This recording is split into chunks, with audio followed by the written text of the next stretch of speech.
जय मसीह की दी। मैं कुलविंਦਰ ਗੱਲ ਕਰ ਰਹੀ ਹਾਂ ਦੀ। ਮੈਂ ਤੁਹਾਨੂੰ ਇਹ ਦੱਸਣਾ ਸੀ, ਜਿਸ ਤਰ੍ਹਾਂ ਹੁਣੇ ਮੈਂ ਤੁਹਾਡੀ ਲਾਈਵ ਸਟਰੀਮ ਨਾਲ ਥੋੜ੍ਹੀ ਦੇਰ ਪਹਿਲੇ ਜੁੜੀ ਸੀ, ਜੋ ਆਪਣੀ 9:30 ਵਜੇ ਪ੍ਰੇਅਰ ਆਉਂਦੀ ਆ। ਤਾਂ ਮੈਂ ਦੀਦੀ ਉਸ ਪ੍ਰੇਅਰ ਨੂੰ ਅਟੈਂਡ ਕਰ ਰਹੀ ਸੀ, ਔਰ ਇੱਕ ਪਰਸਨ ਸੀ ਜਿਹੜਾ ਤੁਹਾਡੇ ਕੋਲੋਂ ਕੁਝ ਪੁੱਛ ਰਿਹਾ ਸੀ ਕਿ ਮੀਨਸ अन्य भाषा ਵਿੱਚ ਕਿਸ ਤਰ੍ਹਾਂ ਪ੍ਰੇਅਰ अन्य ਭਾਸ਼ਾ ਲਈ ਕੀ ਪ੍ਰੇਅਰ ਕਰਨੀ ਹੈ। ਪਤਾ ਨਹੀਂ ਮੈਨੂੰ ਉਸ ਟਾਈਮ 'ਤੇ ਦੀਦੀ ਕੀ ਹੋਇਆ, ਮੈਂ ਉਸ ਟਾਈਮ 'ਤੇ ਹੀ ਮਤਲਬ अन्य ਭਾਸ਼ਾ ਨੂੰ ਮਤਲਬ ਮੈਂ ਸਟਾਰਟ ਕਰ ਦਿੱਤਾ। ਮੈਂ अन्य ਭਾਸ਼ਾ ਵਿੱਚ ਉਸ ਟਾਈਮ 'ਤੇ ਹੀ ਪ੍ਰੇਅਰ ਕਰਨ ਲੱਗ ਗਈ। ਫਿਰ ਉਸ ਤੋਂ ਬਾਅਦ ਤੁਸੀਂ ਕਹਿ ਨਾਬਿਲ ਬਾਰੇ ਦੱਸ ਰਹੇ ਸੀ, ਮੈਂ ਸੁਣ ਰਹੀ ਸੀ, ਬਟ ਮੈਂ अन्य ਭਾਸ਼ਾ ਵਿੱਚ ਲਗਾਤਾਰ ਪ੍ਰੇਅਰ ਕਰ ਰਹੀ ਸੀ। ਮੈਨੂੰ ਨਹੀਂ ਪਤਾ ਸੀ ਕਿ ਮੈਂ ਕਿਉਂ ਪ੍ਰੇਅਰ ਕਰ ਰਹੀ ਸੀ। ਫਿਰ ਉਸ ਤੋਂ ਬਾਅਦ ਮੇਰੇ ਨਾਲ ਕੀ ਹੋਇਆ ਕਿ ਮੈਂ ਜਿਸ ਤਰ੍ਹਾਂ ਤੁਹਾਡੀ ਲਾਈਵ ਸਟਰੀਮ ਨਾਲ ਜੁੜੀ ਸੀ, ਮੈਂ ਉਸ ਪ੍ਰਾਰਥਨਾ ਨੂੰ ਸੁਣਦੇ ਸੁਣਦੇ ਮੈਨੂੰ ਨਹੀਂ ਪਤਾ ਦੀਦੀ ਮੈਂ ਕਦੋਂ ਮਤਲਬ ਲੇਟ ਗਈ, ਔਰ ਮੇਰਾ ਸਰੀਰ ਜਿਸ ਤਰ੍ਹਾਂ ਨਿਰਬਲ ਹੋ ਜਾਂਦਾ ਨਾ, ਕਿ ਉਸ ਤਰ੍ਹਾਂ ਹੋ ਗਿਆ। ਮੈਨੂੰ ਕੁਝ ਵੀ ਸੁੱਧ ਬੁੱਧ ਨਹੀਂ ਸੀ, ਮੈਂ ਜੀ ਮਤਲਬ ਲੇਟ ਗਈ ਸੀ। ਮੈਨੂੰ ਕੁਝ ਵੀ ਪਤਾ ਨਹੀਂ ਲੱਗ ਰਿਹਾ ਸੀ, ਮੇਰਾ ਸਰੀਰ ਮਤਲਬ ਬੇਸੁੱਧ ਹੋ ਗਿਆ ਸੀ।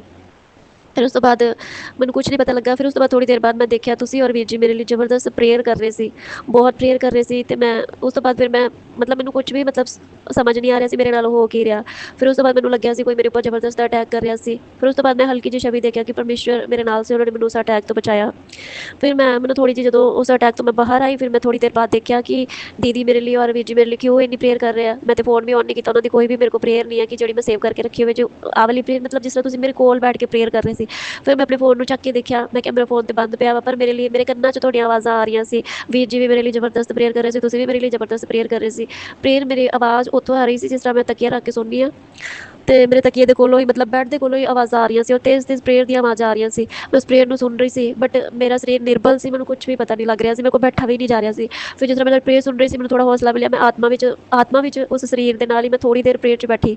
ਫਿਰ ਮੈਂ ਥੋੜ੍ਹੀ ਦੇਰ ਫਿਰ ਪ੍ਰੇਅਰ ਨੂੰ ਕਰਿਆ। ਫਿਰ ਮੈਂ ਤੁਹਾਡੀ ਪ੍ਰੇਅਰ ਨੂੰ ਸੁਣ ਰਹੀ ਸੀ, ਜਿਸ ਤਰ੍ਹਾਂ ਮੈਂ ਪਹਿਲੇ ਬੈੱਡ ਤੋਂ ਆਵਾਜ਼ਾਂ ਆ ਰਹੀਆਂ ਸੀ, ਫਿਰ ਮੇਰੇ ਬਿਲਕੁਲ ਕੋਲ ਆ ਕੇ ਤੁਹਾਡੀ ਆਵਾਜ਼ ਆਉਣ ਲੱਗ ਗਿਆ ਪ੍ਰੇਅਰ ਦੀਆਂ। ਫਿਰ ਮੈਂ ਉਸ ਆਵਾਜ਼ ਨੂੰ ਸੁਣਿਆ। ਫਿਰ ਵੀਰ ਜੀ ਨੇ ਕਿਹਾ ਕੁਲਵਿੰਦਰ ਹਾਲੇਲੂਇਆ 'ਚ ਪ੍ਰੇਅਰ ਕਰ। ਫਿਰ ਮੈਂ ਹਾਲੇਲੂਇਆ 'ਚ ਪ੍ਰੇਅਰ ਕੀਤੀ। ਫਿਰ ਮੈਨੂੰ ਥੋੜ੍ਹੀ ਥੋੜ੍ਹੀ ਮਤਲਬ ਉਹ ਮਤਲਬ ਜਿਸ ਤਰ੍ਹਾਂ ਬੰਦਾ ਸਰੀਰ 'ਚ ਆਉਂਦਾ ਹੋਸ਼ ਆਉਣ ਲੱਗ ਜਾਂਦੀ ਹੈ। ਫਿਰ ਮੈਂ ਥੋੜ੍ਹਾ ਥੋੜ੍ਹਾ ਸਮਝ ਗਈ, ਮੈਨੂੰ ਹੋਸ਼ ਆਉਣ ਲੱਗ ਗਈ। ਫਿਰ ਮੀਨਸ ਮੈਂ ਆਪਣੇ ਸਰੀਰ 'ਚ ਆ ਕੇ ਮੈਨੂੰ ਥੋੜ੍ਹਾ ਪਤਾ ਲੱਗਣ ਲੱਗਿਆ ਕਿ ਮੇਰੇ ਉੱਪਰ ਕੁਛ ਅਟੈਕ ਹੋਇਆ ਸੀ, ਬਟ ਉਸ ਪਰਮੇਸ਼ਵਰ ਨੇ ਮੇਰੀ ਰੱਖਿਆ ਕਰੀ, ਔਰ ਤੁਹਾਡੀ ਪ੍ਰੇਅਰ ਨੇ ਉਸ ਟਾਈਮ 'ਤੇ ਮੈਨੂੰ ਬਚਾਇਆ। ਔਰ ਮੈਂ ਬਿਲਕੁਲ ਹੋਸ਼ ਵਿੱਚ ਤੁਹਾਡੀ ਪ੍ਰੇਅਰ ਨੂੰ ਆਤਮਾ 'ਚ ਸੁਣ ਰਹੀ ਸੀ, ਚਾਹੇ ਮੇਰੇ ਸਰੀਰ ਨਾਲ ਕੁਛ ਵੀ ਹੋ ਰਿਹਾ ਸੀ, ਮੈਨੂੰ ਨਹੀਂ ਪਤਾ ਕੀ ਹੋ ਰਿਹਾ ਸੀ। ਬਹੁਤ ਜ਼ਬਰਦਸਤ ਅਟੈਕ ਹੋ ਰਹੇ ਸੀ। ਫਿਰ ਮੈਂ ਉਸੇ ਹੀ ਮਤਲਬ ਬੇਸੁੱਧੀ ਵਿੱਚ ਹੀ ਆਪਣੇ ਗੇਟ ਦੀ ਖੁੱਲ੍ਹਣ ਦੀ ਆਵਾਜ਼ ਨੂੰ ਸੁਣਿਆ। ਇੱਕਦਮ ਬਹੁਤ ਤੇਜ਼ ਮੇਰੇ ਗੇਟ ਖੁੱਲ੍ਹਣ ਦੀ ਆਵਾਜ਼ ਆਈ, ਇੱਕਦਮ ਤੇਜ਼ ਗੇਟ ਖੁੱਲ੍ਹਿਆ। ਅਤੇ ਮਤਲਬ ਨੂਰ ਜਾਗ ਰਿਹਾ ਸੀ, ਉਹ ਸੋਇਆ ਨਹੀਂ ਸੀ, ਫੋਨ ਚਲਾ ਰਿਹਾ ਸੀ। ਮੈਂ ਉਹਨੂੰ ਇੱਕਦਮ ਪੁੱਛਿਆ ਉੱਠ ਕੇ, ਮੈਂ ਕਿਹਾ ਨੂਰ ਇਸ ਟਾਈਮ 'ਤੇ ਬਾਹਰ ਕੌਣ ਗਿਆ ਵਾ? ਤੇਰੇ ਪਾਪਾ ਬਾਹਰ ਗਏ ਆ? ਗੇਟ ਖੁੱਲ੍ਹਣ ਦੀ ਤੇਜ਼ ਆਵਾਜ਼ ਆ ਰਹੀ ਸੀ। कहता मम्मा आप होश में हो क्या? कोई नहीं बाहर गया और ना ही गेट खुलने की आवाज़ आई है, आप सो जाओ। तो मैं फिर थोड़ी देर लिए लेट गई। फिर मैं जो गेट खुलन की आवाज़ आई, फिर मैंने इंज लग्या कि कोई घर च सी और वो चला गया। फिर उस तो बाद मतलब मैंने थोड़ी होश आई। फिर मैं थोड़ी थोड़ी देर बैठ के फिर मैं प्रेयर करी, फिर मैंने भाषा च प्रेयर करी। फिर मैं पूरी मतलब होश च आ गई, फिर स्टेज आ गई। फिर मैंने पता लग गया कि जो भी हो गया वो सब मतलब खत्म हो गया। परमेश्वर ने मैंने उस चीज़ उस परिस्थिति तो बाहर कढ़ लिया।